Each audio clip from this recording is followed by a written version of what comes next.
está voltando, o Rei está voltando. Seja muito bem-vindo, seja muito bem-vinda.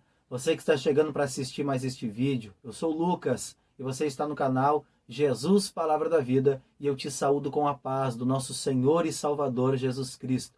Motivo de alegria, mais uma oportunidade que o Senhor assim nos concede, de nós podermos estar juntos falando acerca de assuntos de extrema relevância e de suma importância para os dias atuais, os dias os quais nós estamos vivendo. Neste vídeo, nós estaremos falando sobre 3 possibilidades bíblicas para um segundo casamento. Um assunto muito amplo, um assunto muito delicado, um assunto que vem sendo abordado por muitos e negligenciado por alguns também. Mas percebam que tudo que nós estaremos falando aqui neste vídeo não se trata de achismos, especulações ou opiniões próprias, mas todo o conteúdo deste vídeo é embasado na santa e poderosa Palavra de Deus. Perceba que é um assunto que vem sendo bastante abordado. Neste trimestre, na pessoa do pastor Osiel, nós falamos em uma lição de número 5, se não me falha a memória, acerca do casamento. No próximo trimestre, nós também estaremos estudando acerca da família, estaremos estudando acerca da banalização do casamento e a normatização do divórcio e da separação. Então perceba que é um assunto de extrema importância e neste vídeo nós estaremos aqui falando à luz da Bíblia. Por que não deixar a Bíblia falar aquilo que nós precisamos ouvir? Então, vamos para o vídeo. Você que não é inscrito ainda, chegou aquele momento, antes de nós darmos seguimento ao vídeo, peço gentilmente que você se inscreva, que você nos ajude curtindo, compartilhando, comentando, alcançando os seus familiares, os seus amigos, os seus irmãos, para que mais pessoas sejam alcançadas por esta palavra. Porque a palavra da cruz é loucura para os que perecem, mas para nós que somos salvos é o poder de Deus. Que Deus em Cristo vos abençoe de uma forma especial. Vamos para o vídeo.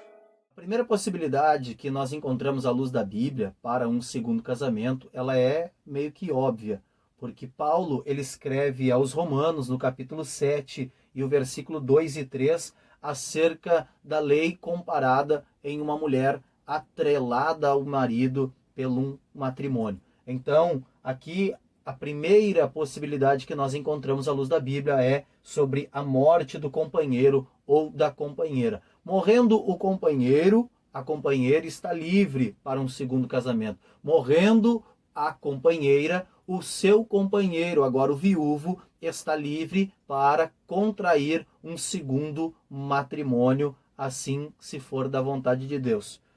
Quando nós falamos acerca desse assunto, Paulo escreve aqui aos Romanos, capítulo 7, versículo 2 e 3, ele nos diz assim: porque a mulher que está sujeita ao marido, enquanto ele viver, está ligada pela lei. Mas morto o marido, está livre da lei do marido. De sorte que, vivendo o marido, será chamada adúltera, se for doutro marido. Mas morto o marido, livre está da lei, e assim não será adúltera, se for doutro marido. Então perceba que a Bíblia é muito explícita em falar acerca deste assunto. Se o companheiro perdeu a sua esposa, ele ficou viúvo, ele não tem impedimento algum para contrair um novo matrimônio, um segundo casamento. Ele não tem impedimento algum, nem legal, nem espiritual, nada, porque ele está livre. Da mesma forma, a sua companheira, ela perdeu o seu esposo, ela não tem impedimento algum para contrair um casamento. Mas perceba que se este divórcio, esta ruptura, esta separação não for por causa de morte, lembra que nós estamos falando do primeiro ponto, não sendo por causa de morte, e este esposo contrair um novo matrimônio, ele está debaixo de adultério. E da mesma forma a mulher, estando ainda vivo o seu esposo, o primeiro esposo, e ela contraindo um novo casamento, um novo matrimônio, ela está debaixo de um pecado de adultério. Então, é muito simples este primeiro ponto, esta primeira possibilidade que nós encontramos na Bíblia para o segundo casamento. Vamos à segunda possibilidade.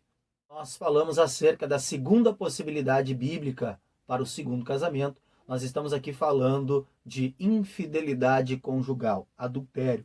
O próprio Jesus, assim, nos deu alguns exemplos desta possibilidade de contrair-se um novo casamento sem estar cometendo pecado. Nós encontramos algumas referências em Mateus capítulo 5, 32, capítulo 5, versículo 32, a qual nós estaremos fazendo menção juntos. Conforme falei, todo o conteúdo deste vídeo não é sobre pensamentos próprios, pensamentos da minha cabeça, que nem diz o outro. Qual é a fonte? É da minha cabeça. Não, a fonte é a palavra de Deus. Então nós estaremos comparando versículo a versículo para que a Bíblia responda, para que a Bíblia fale acerca deste determinado assunto. Mateus capítulo 5, versículo 32, que nos diz: Eu, porém, vos digo que qualquer que repudiar sua mulher, a não ser por causa de prostituição, que é o mesmo verbo, a mesma palavra para adultério no grego, faz que ela cometa adultério.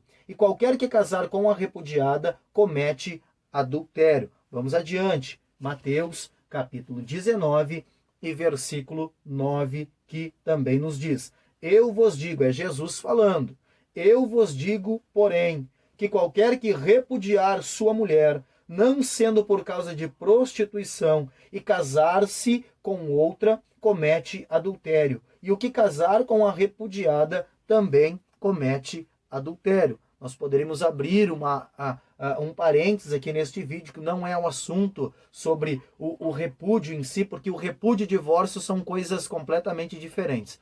Talvez nós possamos trazer em outra oportunidade acerca destes assuntos distintos. Repúdio e divórcio são coisas diferentes. Então Jesus está banalizando aqui o ato de repudiar se a causa não for por adultério, prostituição.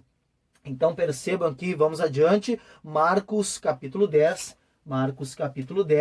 versículo 11 e 12, Jesus também assim diz: qualquer que deixar a sua mulher e casar com outra, adultera contra ela.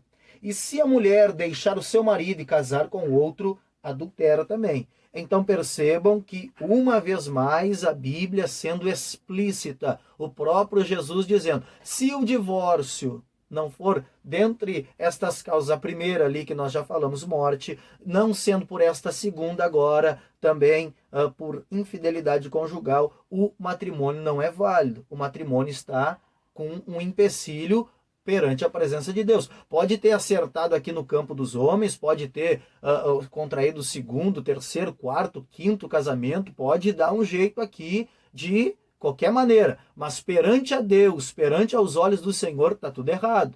E nós precisamos falar desse assunto. Quando nós falamos aqui, vamos adiante, vamos ver o que a Bíblia diz. Lucas, capítulo 16 e versículo 18. Lucas, capítulo 16, você pode comparar na sua casa e deve fazer isso. Lucas, capítulo 16 e versículo 18, que nos diz assim: qualquer que deixar sua mulher e casa com outra, adultera. E aquele que casa com a repudiada pelo marido, adultera também. Então percebam que banaliza os dois lados. Se não foi por causa de adultério e houve uma separação, porque eu não gostei, porque não era o que eu planejei, os planos, os sonhos agora são incompatíveis, eu acho que eu não tenho mais afinidade com ela, eu acho que para mim ela se tornou uma estranha, eu acho que eu não amo mais ele. Então perceba que motivo fútil. Percebam que isso dá um problema no mundo espiritual. Isso dá um problema para quem se separa e para quem também foi largada. Porque aquele que se separou e contrai um novo matrimônio, ele está colocando outra pessoa debaixo de adultério. E aquele que casa com a mulher que foi deixada, perceba que é terrível a situação. Aquele que casa com a mulher que foi deixada, ela também está debaixo de adultério, porque não é o seu primeiro marido. Então percebo que é melhor estar debaixo de um matrimônio saudável, é melhor ter um bom diálogo, uma conversa. O divórcio, ele não é a melhor saída. O divórcio, ele não resolve nada.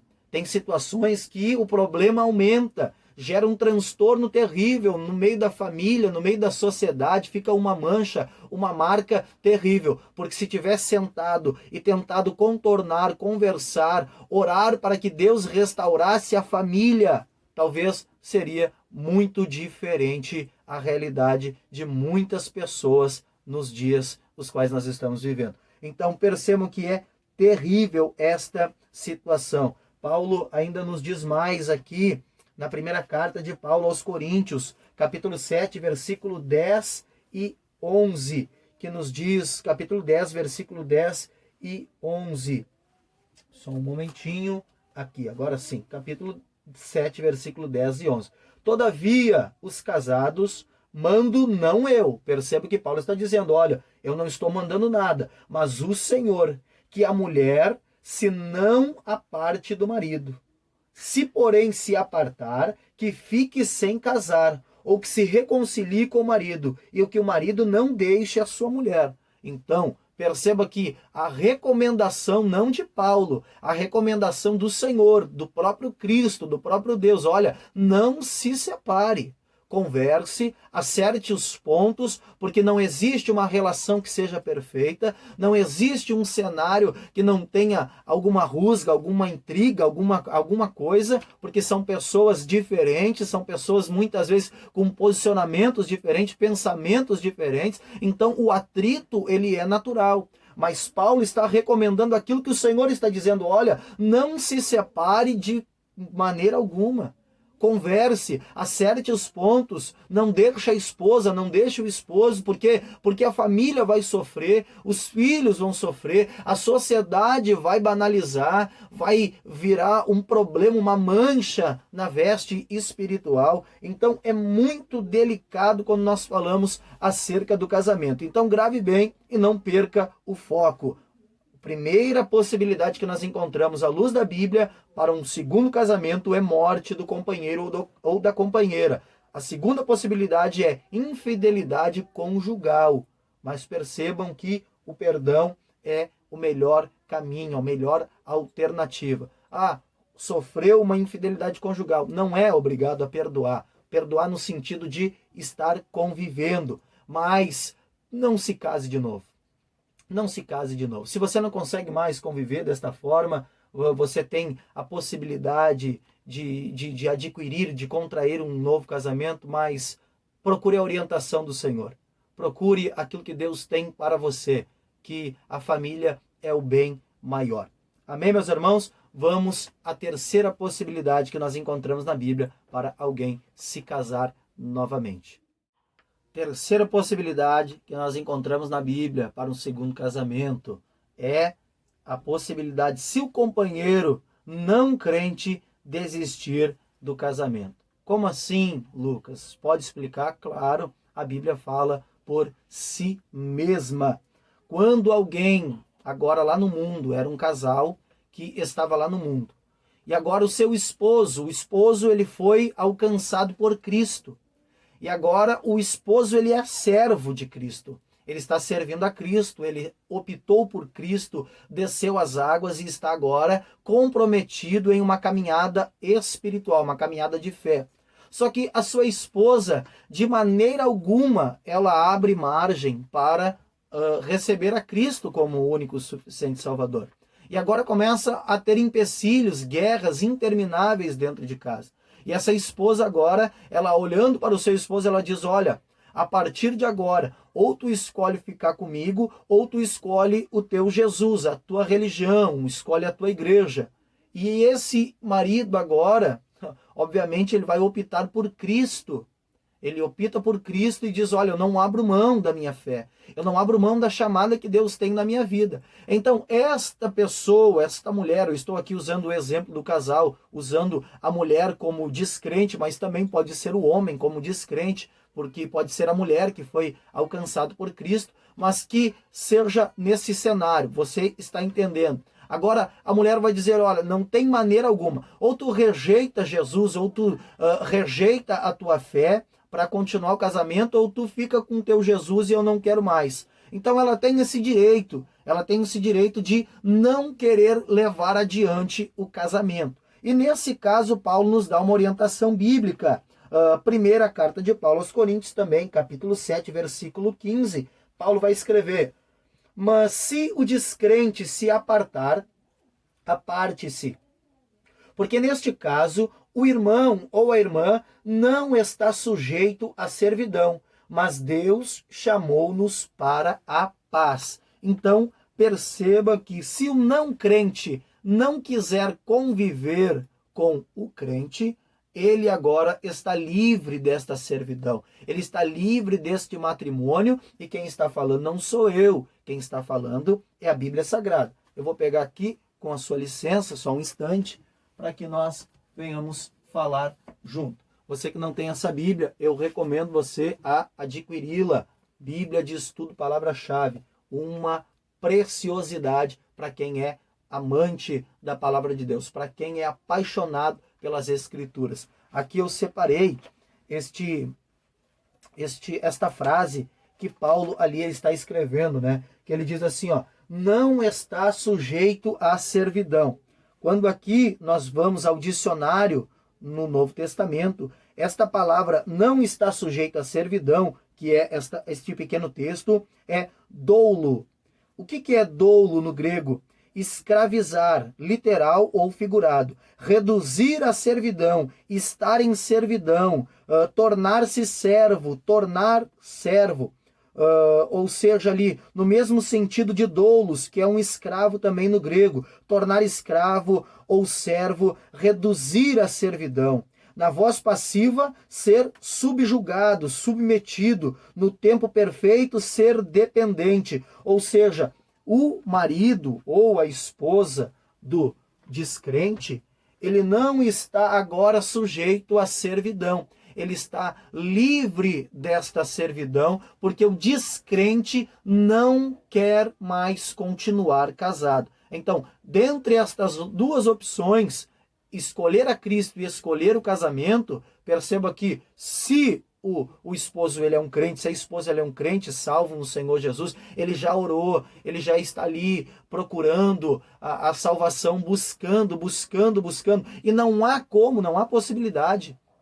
Porque o mesmo Paulo diz, olha, se o descrente, ele consegue conviver com o crente numa boa, não tem problema algum, ele não serve a Cristo, mas não atrapalha aquele que está servindo, não tem problema algum. Até os filhos são santificados, o marido, a esposa é santificado pelo crente, porque está ali servindo a Cristo. Mas se o não crente não tem possibilidade de conviver, a Bíblia está dizendo que Deus não nos chamou para servidão, mas nos chamou para a paz. Então, percebam uma vez mais estas três possibilidades, e eu grifo aqui e digo única. São três possibilidades e são três possibilidades únicas. Não há espaço para outro tipo de possibilidade. Ah, mas o fulano de tal pensa que é assim. Pode ser que ele pense assim, pode ser que ele aceite assim. Mas quando nós falamos acerca de possibilidades, são apenas três encontradas na Bíblia. E nós falamos que é sobre a morte do companheiro ou da companheira, o que ficou vivo está agora, não tem um impedimento nenhum para casar de novo, infidelidade conjugal e se o descrente não quiser conviver com o crente. Então são somente estas três possibilidades para um novo casamento. E quando nós falamos no quesito espiritual, quando nós falamos também no quesito ministerial, as implicações que nós encontramos. E aqui fica explícito a palavra de Deus, não a minha opinião própria. Quando nós falamos acerca de ministério, nós estamos falando de recomendações para aquele candidato a um cargo ministerial, que ele possa estar dentro destas especificações, que ele possa estar dentro destas características para ser um ministro na obra de Deus. Hoje nós vimos completamente diferente, pessoas no 3º, 4º, 5º, 6º, 10º casamento e estão à frente, estão trabalhando, estão sendo obreiro, estão sendo consagrado a diácono, presbítero, auxiliar, evangelista, pastores, não importa. A verdade é que no mundo dos homens pode se dar jeito para todas as coisas. No mundo dos homens, aonde se barganha, aonde se conquista, aonde com um jeitinho brasileiro se arruma, lá no céu não é visto com bons olhos estas práticas. Que nós possamos estar inseridos dentro da palavra de Deus, nos policiando e nos moldando conforme a palavra de Deus. Aqui, em outra oportunidade, nós podemos fazer um vídeo também acerca dos deveres dos bispos, pastores e líderes, deveres dos diáconos, deveres das mulheres santas de Deus. Então, perceba que há uma especificação quando nós falamos de ministério, porque ministério nós lidamos com vidas, ministério nós lidamos com pessoas. Então, precisa-se ter um perfil de um voluntário, um perfil de alguém que está apto para servir a Cristo, a qual não há mancha no seu caráter. Então, ficamos por aqui. Que Deus em Cristo vos abençoe e não esqueça destas 3 possibilidades apenas que nós encontramos à luz da Bíblia para que alguém possa contrair um novo casamento. Se eu falo com alguém que não tenho por que me desculpar, porque é a palavra de Deus, nós estamos aqui para cumprir aquilo que o Senhor assim nos ordenou. Se tem alguém que me assiste e você consigo mesmo está ali agora o Espírito processando, se o seu casamento não está dentro destas 3 especificações, se as pessoas que você ainda se casou estão vivas, se não houve uma infidelidade, se já eram crente e houve uma separação, foi motivo fútil e contraiu-se um novo casamento, o seu casamento não é bíblico. Pode ter acertado no cartório, pode ter acertado no mundo dos homens, mas o seu casamento não é bíblico. Ficamos por aqui, que Deus em Cristo os abençoe.